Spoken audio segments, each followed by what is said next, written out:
Hi everyone, कैसे हो आप सभी लोग। आई होप आप लोग अच्छे होंगे। मैं हूं राहुल जयसवाल एंड स्वागत करता हूं आप सभी का एक बार फिर हमारे यूट्यूब चैनल JR ट्यूटोरियल्स में। फ्रेंड्स, आज अगेन आपके सामने एक मोस्ट इंपॉर्टेंट हिस्ट्री का लेक्चर वीडियो लेकर आ चुका हूं दोस्तों, जिसमें आज के दिन हम लोग पढ़ने वाले हैं हमारे 10th स्टैंडर्ड के लिए हिस्ट्री सब्जेक्ट का जो हमने चैप्टर की शुरुआत की थी दोस्तों, जिसका नाम है chapter number 4 history of Indian arts. तो आज हम इस पर्टिकुलर चैप्टर का लेक्चर नंबर 2 आपके लिए लेकर आ गए हैं, जो कि अगेन एक बहुत ही ज्यादा इंपॉर्टेंट लेक्चर वीडियो होने वाला है। तो जस्ट यार, इसके पहले के लेक्चर नंबर 1 में हमने क्या डिस्कस किया था वो भी आपको साथ में याद दिला देता हूं।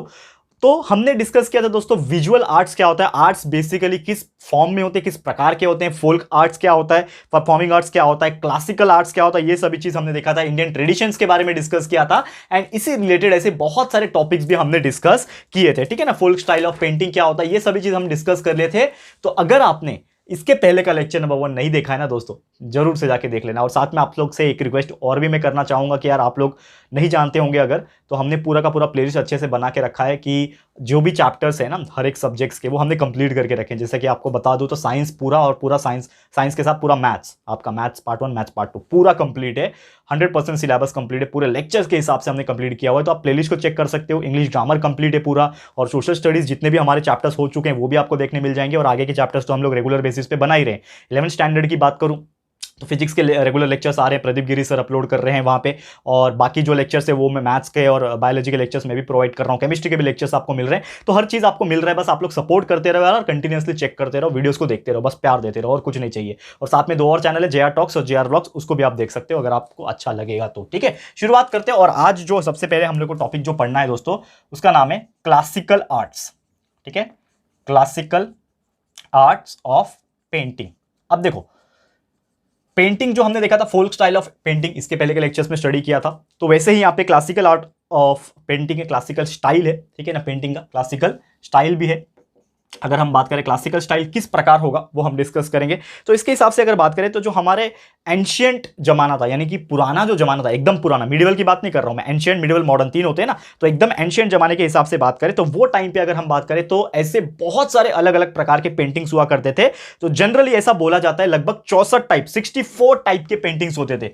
64 टाइप्स के, 64 प्रकार के मैं बोल रहा हूं, 64 टाइप के टेक्स्ट होते थे जिसमें पेंटिंग्स मेंशन होते थे। और ये जो पेंटिंग्स होते थे इसको मेंशन किया जाता था एज ए देख्लेम। क्या कहते थे इसको कहते थे अलेख्याम, ठीक है ना, अलेख्याम। क्या कहते थे, अलेख्याम। इसका मतलब क्या होता है, पेंटिंग, ठीक है ना। ये चीज आपको ध्यान में रखना है। जो आर्ट ऑफ पेंटिंग है ना, इसको हम लोग मेंशन कैसे करेंगे, अलेख्याम कहते हैं। ये आपको संस्कृत वर्ड है, आप नहीं याद रखोगे कोई प्रॉब्लम नहीं है, लेकिन जस्ट इंफॉर्मेशन के लिए मैं आपको बता रहा हूं, अलेख्याम कहते थे। और ये माना जाता है कि ये जो अलेख्याम है या फिर जो आर्ट ऑफ पेंटिंग है ना, इसके टोटल 6 मेन एस्पेक्ट होते थे, टोटल 6 मेन टाइप होते थे, 6 मेन क्या होते थे, एस्पेक्ट होते थे। वो क्या क्या होते थे ये यहाँ पे मेंशन करना चाहूंगा। तो टोटल 6 एस्पेक्ट कौन से हैं। सबसे पहला जो एस्पेक्ट है मेन, एंशिएंट हिस्ट्री की मैं बात कर रहा हूं उसके हिसाब से, तो वो है दोस्तों रूप भेद। यहां पे मैं मेंशन करूंगा, सबसे पहले मैं लिख लेता हूं फिर एक एक करके एक्सप्लेन करता हूं, ठीक है। तो रूप भेदा हो गया सबसे पहला। उसके बाद अगर मैं बात करूं वो है प्रमाण, ठीक है, प्रमाण। उसके बाद तीसरा जो मेन एस्पेक्ट है वो है उसका नाम है दोस्तों यहां पे दैट इज भाव, ठीक है ना। आपको पता है ना भाव, इसका मीनिंग मैं आपको बताऊंगा, टेंशन मत लेना, पहले मैं लिख लेता हूं यहां पे, फिर आपको मैं अच्छे से एक्सप्लेन कर पाऊंगा। तो पहला हो गया रूप भेद, प्रमाण, भाव हो गया, ठीक है। भाव के बाद आएगा सदृश्यता, ठीक है ना, सदृश्यता। और ये जितने भी वर्ड है ना दोस्तों, ये आप बोलोगे कि सर क्या बोले जा रहे हो कब से, यार ये संस्कृत वर्ड है, इसके लिए शायद आप मेरे को बोलने में भी प्रॉब्लम हो रहा है और आपको सुनने में भी। जो बच्चा संस्कृत लेके पढ़ रहा है साथ में, शायद उनको समझ में आ जाए कि एग्जैक्टली इसका मीनिंग क्या है, लेकिन मैं बताऊंगा, टेंशन नहीं लेना है, ठीक है। तो सदृश्यता हो गया। उसके बाद अगर मैं बात करूं वर्णिका भांग, ठीक है ना, वर्णिका भांग हो गया, ठीक है। और अगर हम बात करें नेक्स्ट की, ये हो गया। और लावण्य योजना, ठीक है, नेक्स्ट है लावण्य योजना। देखो ये टोटल 6 मेन एक्सपेक्ट है। अब इसके कुछ मीनिंग्स होते हैं। तो रूप भेद का बेसिक मीनिंग क्या होता है, जैसे कि रूप भेद करना, भेद मतलब डिफरेंट, तो डिफरेंट टाइप के क्या हो जाएंगे, शेप्स हो जाएंगे, ठीक है ना। डिफरेंट टाइप के शेप्स हो गए, साइजेस हो गए, तो इस प्रकार के जो चीजें हो जाएंगे, डिफरेंट फॉर्म्स के जो चीजें हो जाएंगी वो रूप भेदा हो जाएंगे, यानी अलग अलग, बहुरूपिया बोलते हैं हम लोग, अलग अलग रूप, वैसे अलग अलग रूप भेद है उसके, दैट इज डिफरेंट शेप्स। फिर प्रमाण की अगर बात करें तो प्रमाण का बेसिक मीनिंग क्या हो जाएगा, दैट इज यहां पे जो इमेज होगा यानी कि जो भी ड्राइंग होगी, जो भी आर्ट होगा, उसका एक पर्टिकुलर डिस्क्रिप्शन होगा, यानी प्रमाण होगा ना। डिस्क्रिप्शन देना यानी कि हम लोग एक सबूत देते हैं, वैल्यू देते हैं, यानी कि कुछ तो उसका एक फीचर होगा। तो एक स्पेशल फीचर, उसका कोई एक स्पेशल फीचर, कोई उसका एक पहचान, वो यहां पे प्रमाण बताएगा उसको। ठीक है। भाव की बात करें तो भाव क्या बताता है, दैट इज ये हमें ये बताता है दैट इज कि क्या भावना है उसके फोटो पे, या मतलब फोटो नहीं बोलना चाहूंगा, लेकिन वो जो ड्राइंग है, आर्ट जो है, जो कला है, उस पे क्या भावना। जैसे मेरा फेस आप देख रहे हो अभी इस वक्त, तो मेरे फेस पे कुछ एक्सप्रेशंस आते होंगे। ठीक है। कभी गुस्सा हुआ, ऐसा गुस्सा नहीं होता मैं, गुस्सा ऐसे होता हूँ। ठीक है। कभी हंस, कभी जोक मारा हो तो हंसता है, यार जोक मेरी खराब है लेकिन मैं कभी कभी मार लेता हूँ। ठीक है। कोशिश करता हूँ मारने की। कभी मेरा टीचिंग का तरीका, मतलब अलग अलग एक्सप्रेशन मेरे चेहरे पे आपको देख पा रहे होंगे। ठीक है ना, देख पा रहे हो? तो ऐसे अलग अलग एक्सप्रेशन है, तो उसको हम लोग भाव बोलते हैं। भाव यानी कि कुछ एक्सप्रेशन। तो जो ड्राइंग्स होती हैं, जो आर्ट्स होते हैं, इसके भी क्या होते हैं, कुछ अलग अलग टाइप के एक्सप्रेशन होते हैं। सदृश्यता का मतलब क्या होता है? सदृश्यता की मतलब अगर हम बात करें दोस्तों, तो इसका बेसिक मीनिंग होता है कि अगर आपको कुछ आर्ट दिख रहा है, अगर आपको कुछ फोटो दिख रहा है, तो उसका मीनिंग क्या है, उसकी रियलिटी क्या है। यानी कि कभी कभी ऐसा होता है कुछ फोटो देख के रियलिटी हमें पता चलती है। जैसे कुछ ऐसे भगवान के फोटो हो गए, कुछ भगवान के ड्राइंग हो गए, तो हम लोग बोलते हैं हाँ रियल थे, तो रियलिटी पता चलता है, दैट इज सदृश्यता।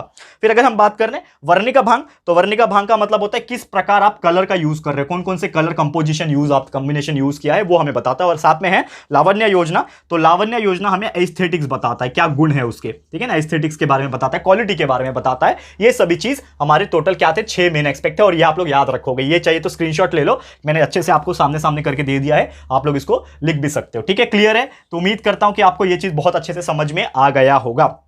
नेक्स्ट बात करें, नेक्स्ट टॉपिक है हमारा, that is miniature painting in manuscript. तो आप जानते हैं कि मैन्युस्क्रिप्ट होता है लिखावट वाली चीज है। ठीक है ना, तो उसमें मिनिएचर मतलब छोटे साइज में, छोटे छोटे होते हैं ना, छोटे साइज में, तो मिनिएचर पेंटिंग कहते हैं, छोटे छोटे साइज वाले पेंटिंग। तो मैन्युस्क्रिप्ट में ऐसे मिनिएचर पेंटिंग्स क्या क्या रोल है, ये हम लोग डिस्कस करेंगे। तो मिनिएचर पेंटिंग की बात करें तो यहां पे बेसिकली मिनिएचर पेंटिंग को सबसे ज्यादा इस्तेमाल किया जाता था पर्शियन स्टाइल में। ठीक है ना, जो पर्शियन लोग होते थे, पर्शियन स्टाइल सबसे ज्यादा फॉलो किया जाता था इंडिया में भी। ठीक है ना, इंडिया की बात हो रही है, तो उस जमाने में पर्शियल तरीके से मिनिएचर पेंटिंग्स को रिकमेंड किया जाता था। और साथ में जो नीचे का इलाका था हमारा, साउथ का जो इलाका था, जिसको डेक्कन कहते थे। आप जानते हैं कि हमारे साउथ इलाके को डेक्कन कहा जाता था, हिंदी में बोले तो दक्खन। जैसे आप जानते हो ना, महाराष्ट्र पूरा ये सब चीज दक्खन कहते थे, दक्खन, शिवाजी महाराज के टाइम दक्खन, तो डेक्कन कहते हैं इंग्लिश में। तो डेक्कन के स्टाइल में भी, डेक्कन मिनिएचर स्टाइल भी जो है वो साथ ही में, जब सुल्तानेट्स का राज हुआ करता था, हमारे इंडिया पे पूरा कंट्रोल था सुल्तानेट से ना, सुल्तान बोलते थे जिसको, तो वो पूरा मिनिएचर स्टाइल फॉलो करते थे। उसमें बहुत सारे ऐसे पेंटिंग्स, और साथ ही में अगर जब अकबर जो मुगल्स के राजा थे, मुगल्स के एम्परर थे, उस जमाना जब आया, अकबर का जब राज आया, तो उस जमाने में भी मुगल एम्परर के, मुगल्स के बहुत सारे ऐसे फोटोज, मतलब फोटोज इन द सेंस बहुत सारे ऐसे आर्ट्स मिनिएचर स्टाइल में, मिनिएचर पेंटिंग के स्टाइल्स में वहां पे आपको देखने मिलेंगे। ठीक है, तो ये सभी चीज आपको ध्यान में रखना है, और जो कि ये बताता है कि किस प्रकार पर्शियन और मुगल और साथ में इंडियन स्टाइल, ये दोनों मिक्स होकर इंडियन और पर्शियन स्टाइल जो है वो डेवलप किया गया था। ये चीज हमारा मिनिएचर पेंटिंग बताता है। क्लियर है? तो उम्मीद करता हूं कि आपको ये चीज समझ में आ गया होगा। अब इसी से रिलेटेड है हमारा अगला, यानी western style, western style of painting. तो जैसे मिनिएचर स्टाइल हमने पढ़ा, क्या था मिनिएचर पेंटिंग में, दैट इज इंडिया और पर्शियन का एक मिक्स कंबाइन होके मुगल्स के एंड सल्तनट्स के बहुत सारे इमेजेस और आर्ट्स क्रिएट किए गए। उसी प्रकार यहाँ पे वेस्टर्न स्टाइल की अगर मैं बात करूं, तो वेस्टर्न स्टाइल में भी सबसे बड़ा रोल किसका रहेगा? आप सभी जानते हैं यार कि जो वेस्टर्न लोग होते हैं वो कौन होते हैं? दैट इज यूरोपियंस लोग। जो यूरोपियंस लोग ने ही पूरा वेस्टर्न कल्चर को पूरे वर्ल्ड वाइड फैलाया था। अमेरिका गए थे, ठीक है ना, ये साइड एशिया आए थे, अफ्रीका गए थे, मतलब नॉर्मली ज्यादातर देखा जाए तो वेस्टर्न स्टाइल यूरोपियन के वजह से फॉलो हुआ था। तो इसी दौरान जो ब्रिटिश थे, पीरियड के दौरान जब इंडिया में ब्रिटिश जब राज करते थे, तो वो टाइम पे यूरोपियन स्टाइल बहुत ज्यादा इन्फ्लुएंस हो गया था। यूरोपियन स्टाइल ऑफ पेंटिंग जो था लगभग ये बहुत ज्यादा फेमस हो गया था। एंड जो एक व्यक्ति थे जिनका नाम था जेम्स वेल्स, जो कि एक स्कॉच आर्टिस्ट थे। जेम्स वेल्स की मैं बात कर रहा हूं यहां पे, जेम्स वेल्स, वो क्या थे? एक स्कॉच आर्टिस्ट, स्कॉचिस बोलते हैं ना, स्कॉटलैंड, तो स्कॉच आर्टिस्ट थे, उस वहां से वो बिलोंग करते थे, यूरोपियन थे वो। ठीक है, एंड उन्होंने ऐसे बहुत सारे पेंटिंग्स को रिकमेंडेशन किया था, और उसके लीडरशिप में बहुत ज्यादा ये जो यूरोपियन स्टाइल ऑफ पेंटिंग है वो एमर्ज हुआ था, और इंडिया में ये सब चीजें बहुत ज्यादा आ गया था। तो उसी दौरान जब सवाई माधवराव पेशवे जब थे, आपको पता है ना, हमारे शिवाजी महाराज के बाद पेशवास का पूरा रूल था महाराष्ट्र के ऊपर, तो जो यहाँ पे सवाई माधवराव पेशवे जब थे, शनिवार वाड़ा पुणे के अंदर, आप जानते होंगे, अगर पुणे से जो बिलोंग करते तो ये प्लेस आप जानते होंगे, शनिवार वाड़ा। तो वो टाइम पे उन्होंने एक पोर्ट्रेट बनाया था सवाई माधवराव का एंड नाना फडणवीस का। ठीक है, सवाई माधवराव का, पेशवे का, एंड साथ में नाना फडणवीस का, उन्होंने एक पोर्ट्रेट मतलब क्या होता है, जैसा मैं दिख रहा हूं वैसे ही इमेज क्रिएट कर देना। आप देखते ना, स्केच बनाते हैं, स्केच बोलते हैं इन शॉर्ट। मेरा कोई स्केच बना के मुझे इंस्टाग्राम पे टैग करता था, मुझे पता है 2-3 लोग थे ऐसे, बहुत अच्छा स्केच बनाया था, तारीफ करना चाहूंगा आप लोगों की अगर आप देख रहे होंगे तो वैसे ही पोर्ट्रेट बनाते हैं, ठीक है ना, कैसे दिख रहे हैं वो उसी हिसाब से इमेज है। जैसे कि हम जानते हैं ना कि आज के जमाने में हमारे पास फोटोज है, तो किसी ने फोटोग्राफ क्लिक की थी कि अकबर की कैसा दिखता है वो, तो जाने फोटो तो होते नहीं थे, कैमरा तो होते नहीं थे, लेकिन उनका एक पोर्ट्रेट हुआ करता था, स्केच हुआ करता था, तब जाके वो हमारे बुक्स वगैरह में छपते हैं और हम आइडेंटिफाई कर पाते हैं वो ऐसे दिखते होंगे, ठीक है, समझ में आ रहा है। तो उसी हिसाब से पोर्ट्रेट्स बनाए जाते थे। फिर साथ ही में जो मराठी आर्टिस्ट थे उन्होंने वेल्स के साथ काम किया है। सोचो, मराठी आर्टिस्ट वेल्स के साथ काम करके उन्होंने बहुत सारी चीज़ें बनाई हैं। और जो पहाड़ होते हैं ना, रॉक कट, पहाड़ को, चट्टानों को कट करके रॉक कट, ऐसे बहुत सारी चीज़ें बनाई हैं, चट्टानों को काट के उसके ऊपर आर्ट्स बनाया। और ये सभी चीज़ आपको जो हमारे वेरुल और कार्ले करके आपको पता है जगह है, वेरुल एंड कार्ले, ये जगह पे आप जाओगे तो आपको देखने मिल जाएगा इस प्रकार, यानी कि रॉक्स को कट करके, चट्टानों को कट कट करके शेप बनाया गया है। और वो शेप इतना सुंदर दिखता है, ऐसा लगता है कि यार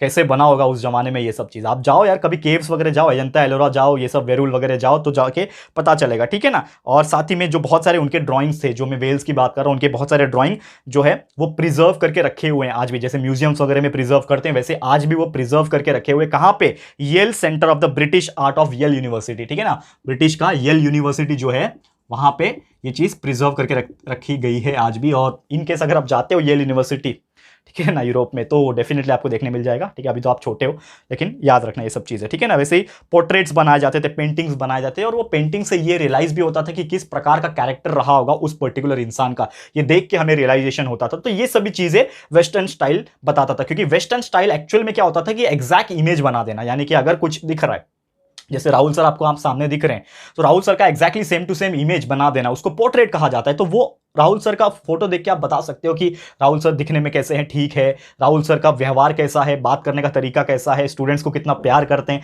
यार ये सभी चीजें जो है वो एक झलक आ जाती है और उससे एक कैरेक्टर का पता चलता है कि वो इंसान कैसा रहा होगा, ठीक है। तो ऐसे बहुत सारे आर्टिस्ट जो कि जे स्कूल जो है इंडस्ट्री में, और ठीक है ना, आर्ट एंड इंडस्ट्री, माफ करना, J school of art and industries जो है ये एस्टैब्लिश किया गया था 1857 में, ठीक है ना।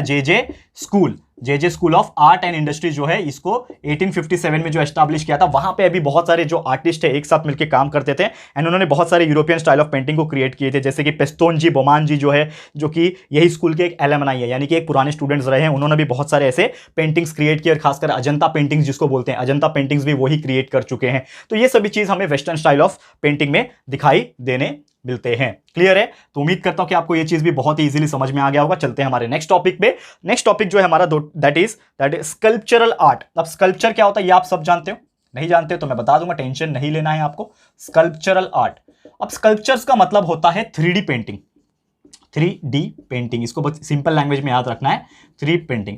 अब आप नॉर्मली कोई भी आर्ट देखते हो, कोई भी ड्राइंग देखते हो, कोई भी चीजें देखते हो, तो वो 2D होता है, एक पेज पे बना होता है। लेकिन 3D का मतलब क्या होता है? मल्टी डायमेंशनल, 3 डायमेंशनल, ठीक है। तो जैसे कि कुछ ऐसे चट्टान आपने देखे होंगे जो आप पूरा 3D उसका देख सकते हो, मतलब 3D इमेज देख सकते हो उसका।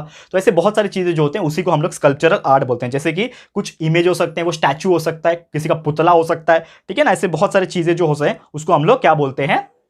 स्कल्पचरल आर्ट बोलते हैं, यानी स्कल्पचर के ऊपर बनाना। स्कल्पचर यानी कि क्या होता है? किसी का दैट इज, आपने देखा है नेशनल एम्बलम ऑफ इंडिया, सबसे बेस्ट एग्जांपल, नेशनल एम्बलम देखा है कि आपने? नेशनल एम्बलम, ये अगर नहीं जानते होंगे तो गूगल पे सर्च कर लेना। 3 शेर होते हैं, 3 नहीं होते, 4 होते हैं, 3 सामने से दिखते, पीछे भी एक होता है, तो उसको नेशनल एम्बलम बोलते हैं। हमारे इंडिया का नेशनल एम्बलम है। तो वो क्या है? एक इट इज ए स्कल्पचर जो कि बनाया गया है चट्टानों को काट के। उसी प्रकार एक सबसे बेस्ट एग्जाम्पल है स्कल्पचर का यहाँ पे, जिसका नाम मैं यहाँ पे मेंशन करूंगा, कैलाश टेम्पल। अगर आप जानते हो जाके सर्च करना, ठीक है ना, इंटरनेट पे, कैलाश टेम्पल। ये एक ऐसा टेम्पल है ना जिसको दोस्तों ना सिर्फ एक पत्थर जो कि बहुत बड़ा होगा, एक चट्टान को पूरा काट काट के, जिसको हम लोग बोलते हैं कार्व करना, कार्विंग कर करके, डिजाइन कर करके वो टेम्पल को क्रिएट किया है। It is unbelievable. आप जाके देखो, जाके, इमेज में क्रिएट कर नहीं सकता यहाँ पे, लेकिन प्लीज आप जाके ना इंटरनेट पे सर्च करना, कैलाश टेम्पल टाइप करो और उसका इमेज देखो। और वो सिर्फ एक पत्थर से बना, यानी कि जैसे हम लोग घर बनाते हैं तो एक ईटा दूसरा ईटा ज्वाइन कर करके, सीमेंट ज्वाइन कर करके बनाते हैं, लोहा डालते हैं, सब कुछ डालते हैं, वो सिर्फ एक पत्थर, सिंगल पत्थर को काट काट के बनाया गया है। यार सोचो हमारे पूर्वज कितने महान थे यार। आज के डेट के जो इंजीनियर है सब फेल है उनके आगे, आर्किटेक्चर सब फेल है उनके आगे, इतने महान व्यक्ति थे। टेम्पल्स को देखने का यार, हमारे इंडियंस के, इंडिया के टेम्पल्स देखो जाके, ये सब हाथों से बनाए गए कारीगर है यार, मतलब इतना प्राउड फील होता है। क्लियर है। तो ये सब चीज की मैं बात कर रहा हूं। तो ये सिंगल रॉक से बना हुआ कैलाश टेंपल देख सकते हो, नेशनल एम्बलम तो मैंने बता दिया, ठीक है ना। सामत में जो अशोक पिलर जिसको बोलते हैं, तो ये सब चीजें जो है वो स्कल्पचर आर्ट में आ जाती है, जो कि स्कल्पचर्स के थ्रू क्रिएट किया जाता है। क्लियर है। तो उम्मीद करता हूं कि ये भी चीज आपको बहुत ही इजीली समझ में आ गया होगा। नेक्स्ट अगर मैं बात करूं, जो कि अगला टॉपिक है हमारा, folk style of sculptural art. अभी यही जो स्कल्पचरल आर्ट है, इसका फोल्क स्टाइल क्या है? Folk style of sculptural art, ठीक है। Folk style of sculptural art. अब इसके हिसाब से अगर हम बात करें फोल्क स्टाइल की, तो जो स्कल्पचरल आर्ट है ये भी एक बहुत ही एंशिएंट यानी बहुत ही पुराने जमाने का आर्ट ऑफ पेंटिंग है अगर हम बात करें। और स्टोनेज के हिसाब से बात करें कि यार बहुत पहले से ही लोग ये चीज फॉलो करते आ रहे हैं, क्योंकि स्टोनेज के जमाने से ही लोग कुछ ना कुछ पत्थरों को काट पीट के कुछ ना कुछ तो बनाते थे, क्योंकि यार वो लोग का दिमाग कुछ ना कुछ तो चलता था, है तो इंसान ना। तो धीरे धीरे डेवलप होते गया, तो दिमाग ये सब चीजें चलने लगा, तो टूल्स को कार्य करना। क्योंकि देखो आप जानते होंगे कि हम जब बंदर हुआ करते थे, यानी कि जब हम लोग स्टोनेज मैन हुआ करते थे, तो हम लोग पत्थर को काट करके हथियार बनाते थे, टूल्स बनाते थे, जानवर को शिकार करते थे, नाइफ बना लेते थे। ये सब आपने पहले 5वीं 6वीं की हिस्ट्री में पढ़ा होगा, ये आप जानते होंगे। तो ये सभी चीज करना, ये सब हमारा क्या है? फोल्क स्टाइल है, ठीक है ना, जो स्कल्पचरल आर्ट का है। फिर जो बहुत सारे कस्टम्स होते हैं, रिचुअल्स होते हैं, जो आज के डेट में भी फॉलो होता है, जैसे अलग अलग रीजन्स में, बंगाल में फॉलो होता है, गुजरात में होता है, बिहार में होता है, राजस्थान में होता है। और इसी के लिए अगर आप देखोगे फोल्क स्टाइल के हिसाब से बात करें, तो आप जानते हो स्कल्पचरल आर्ट जो हमारा गणेश का आइडल होता है, आप जानते हो ना, गणपति बप्पा मोरया हम लोग जब करते हैं, तो वो गणेश की जो मूर्ति आती है, भगवान गणेश की, गणपति की जो मूर्ति आती है, वो भी क्या है दोस्तों? वो भी तो एक स्कल्पचरल आर्ट है ना, 3D इमेज ही तो है वो, 3D बनाया हुआ किसी पत्थर को लेके या फिर किसी क्ले को लेके। क्ले मिट्टी होती है ना, ठीक है ना, पता है ना, शाडू माती बनता, ठीक है ना, शाडू माती पता होगा सबको, ठीक है। तो शाडू माती हो गया, बहुत सारे ऐसे टाइप के क्ले होते हैं, उसके हेल्प से ये गणेश आइडल्स वगैरह क्रिएट किए जाते हैं, ये आप जानते होंगे। तो गणेश आइडल हो गए, गौरी आप जानते होंगे, ठीक है ना, हमारे गणपति में हम लाते हैं, ठीक है ना, गौरी। तो ये सब चीज के जो आइडल्स होते हैं, दुर्गा माँ जब नवरात्रि आता है तो दुर्गा माँ का हम लोग लाते हैं मूर्ति, ये सभी चीजें जो होती हैं वो सब आइडल्स क्या है? It is nothing but the folk style of sculptural arts. यही चीज आपको मैं बताने की कोशिश कर रहा हूं। क्लियर है। तो उम्मीद करता हूं कि आपको ये चीज समझ में आ गया होगा। एंड एक लास्ट टॉपिक है, last but not the list आज के लिए, जो कि हम लोग पढ़ने वाले हैं, आखिरी टॉपिक आज का, जिसका नाम है दोस्तों क्लासिकल स्टाइल। फोल्क स्टाइल पढ़ लिया, अब क्लासिकल स्टाइल क्या है? Classical style of sculptural art, ठीक है ना, classical style of sculptural art. तो इसका बेसिक मीनिंग क्या है? तो देखो, हड़प्पन जमाना जब था, हड़प्पा जब था, आप जानते हैं ना, हड़प्पन सिविलाइजेशन, थोड़ा सा पहले चले जाओ, एकदम पहले चले जाओ, 5वीं 6वीं के हिस्ट्री में चले जाओ। हड़प्पन सिविलाइजेशन में जो हड़प्पा लोग क्या करते थे? सील्स यूज करते थे, मुद्राएं यूज करते थे। एक उनके पास कुछ तो ऐसा जैसे आज के डेट में हमारा पैसा रहता है ना, वो जमाने में उनके पास सील्स होते थे वो जमाने में, ठीक है। तो हड़प्पा का जो सील्स होता था लगभग 5000 साल पुराना अगर हम बात करें, तो ये भी क्या है? एक बहुत ही पुराना ट्रेडिशन है, इंडियन ट्रेडिशन है, और ये भी एक तरीके का स्कल्पचर आर्ट है। वो 3D तो है ना, वो इमेज थोड़ी है, वो 2D थोड़ी है, वो 3D इमेज है। तो ये हो गया। साथ ही में उसको कैसे बनाया जाता है? छोटे छोटे पत्थर को लेकर उसको काट के उसके ऊपर डिजाइन बना के बनाया जाता है। मेटल्स का इस्तेमाल किया, जरूरी नहीं है दोस्तों कि रॉक का ही इस्तेमाल किया जाए, चट्टान का इस्तेमाल किया जाए। मेटल्स, वो जमाने में मेटल्स का इस्तेमाल होता था। अगर आप जानते हो स्टोरी, तो गोल्ड का इस्तेमाल होता था, सोने का मुद्रा, गोल्ड होता था, गोल्ड। तो गोल्ड को लिया जाता था, उसको शेप दिया जाता था, कट किया जाता था, डिजाइन बनाया जाता था, उसके ऊपर कुछ प्रिंट किया जाता था। टेक्निक था वो लोग के पास यार, प्रिंटर नहीं था लेकिन टेक्निक था। तो ये सब चीजें हुआ करती थी उस जमाने में। और साथ ही में ये मौर्य पीरियड, जब मौर्य अंपायर आया, मौर्य पीरियड के दौरान अशोका पिलर, जैसे आप जानते हो ना, अशोका पिलर मौर्य पीरियड के जमाने में से आया है ना। तो ये सब चीज हो गया। फिर सांची स्तूप जिसको बोलते हैं, ठीक है ना, ये सब चीजें अशोका एम्परर, जब अशोक सम्राट हुआ करते थे, एम्परर जब हुआ करते थे, उस जमाने से ये सब चीजें आ रहा है। तो ये जो स्कल्पचर्स है, ये सभी चीजें हमें क्या बताता है? हमारे क्लासिकल हिस्ट्री के बारे में, क्लासिकल स्टाइल के बारे में बताता है कि किस प्रकार हमारा पुराना जमाना ये सब चीज में हुआ रहेगा। साथ ही में बहुत सारी चीजें इंडिया में आए हैं। भारत में एक स्कल्पचर है, वहां पे हो गया। फिर बुद्धिज्म के हिसाब से अगर बात करें, ऐसे बहुत सारी चीजें जो हैं, वो बुद्ध का स्तूप हो गया, ये सब चीजें हमें देखने मिलता है। और एक बोरोबुदुर जो है इंडोनेशिया में, ये लिख लेना आप लोग, बोरोबुदुर, ठीक है ना, बोरोबुदुर जो है कहां पे? इंडोनेशिया, ठीक है। ये आपको दिख रहा होगा, उम्मीद करता हूं, एकदम कोने में आ गया हूं मैं। तो बोरोबुदुर जो है इंडोनेशिया में, it is called as the largest stupa in the world. Stupa मतलब एक तरीके से स्टैचू समझ लो, ठीक है ना। तो बोरोबुदुर इंडोनेशिया में सबसे लार्जेस्ट क्या है? स्तूप है, माना जाता है वर्ल्ड में। और ये इसको कंसीडर किया जाता है as a world heritage site. लोग देखने आते हैं, वर्ल्ड हेरिटेज साइट में आ जाता है, यानी कि लोग उसको एज ए टूरिस्ट लोग उसको देखने जाते हैं। और ये एस्टैब्लिश हुआ था 1991 में। क्लियर है। ये सब चीजें आपको ध्यान में रखनी है। क्लियर है। तो उम्मीद करता हूं कि यार ये सब चीजें आपको समझ में आ गया होगा। तो काफी बड़ा लेक्चर था, बहुत सारी चीजें हमने आज डिस्कस की है। तो उम्मीद करता हूं, starting from the classical art of painting, ये हमने डिस्कस किया कि क्या क्लासिकल पेंटिंग था उसके 6 मेन एस्पेक्ट क्या थे, ये सभी चीज हमने डिस्कस कर लिया। मिनिएचर पेंटिंग क्या था, पर्शियन स्टाइल और इंडियन स्टाइल का मिक्सचर, वेस्टर्न स्टाइल में कौन कौन थे, जेम्स वेल का क्या योगदान था, रॉक कट करके एग्जांपल दिया था मैंने, येल यूनिवर्सिटी में रखा गया है, जे स्कूल बताया था। स्कल्पचर आर्ट क्या था, 3D पेंटिंग बोलते हैं कैलाश टेम्पल में, कैलाश टेम्पल एक सिंगल पत्थर से बनाया गया है, full style of sculptural art, classical style of sculptural art. तो ये सभी चीज जो टॉपिक्स था आज हमने डिस्कस कर लिया और उम्मीद करता हूं कि आपको ये चीज बहुत अच्छे से समझ में आ गया होगा। तो इसी के साथ आज का जो लेक्चर है दोस्तों मैं समाप्त करता हूं, ज्यादा बड़ा लेक्चर नहीं लेना चाहता हूं। आगे आने वाले जो टॉपिक्स है उसको हम लोग कंटिन्यू करेंगे हमारे नेक्स्ट लेक्चर यानी कि लेक्चर नंबर 3 में। लेक्चर नंबर 3 फटाफट से मैं लेकर आ जाऊंगा, टेंशन बिल्कुल नहीं लेना है, ठीक है। तो प्लीज हमें कॉमेंट करके बताना कि आपको ये वीडियो कैसा लगा है, अपनी राय और सजेशन जरूर से देना। वीडियो पसंद आया है, अच्छा लगा है दोस्तों, तो प्लीज वीडियो को लाइक कीजिएगा, शेयर जरूर से कर देना, अपने सारे फ्रेंड्स एंड रिलेटिव्स को फटाफट से शेयर कर दो दोस्तों। एंड अगर आपने अभी तक इस चैनल को सब्सक्राइब नहीं किया है तो फटाफट से हमारे चैनल को भी सब्सक्राइब कर देना, साथ में एक बेल आइकन होता है उसको प्रेस कर देना, ताकि फ्यूचर में हम कोई भी वीडियोस को अपलोड करेंगे तो आप लोग को नोटिफिकेशन मिलती रहेगी, ठीक है फ्रेंड्स। तो मिलते हैं हमारे अगले वीडियो में। ये वीडियो देखने के लिए thank you and good bye.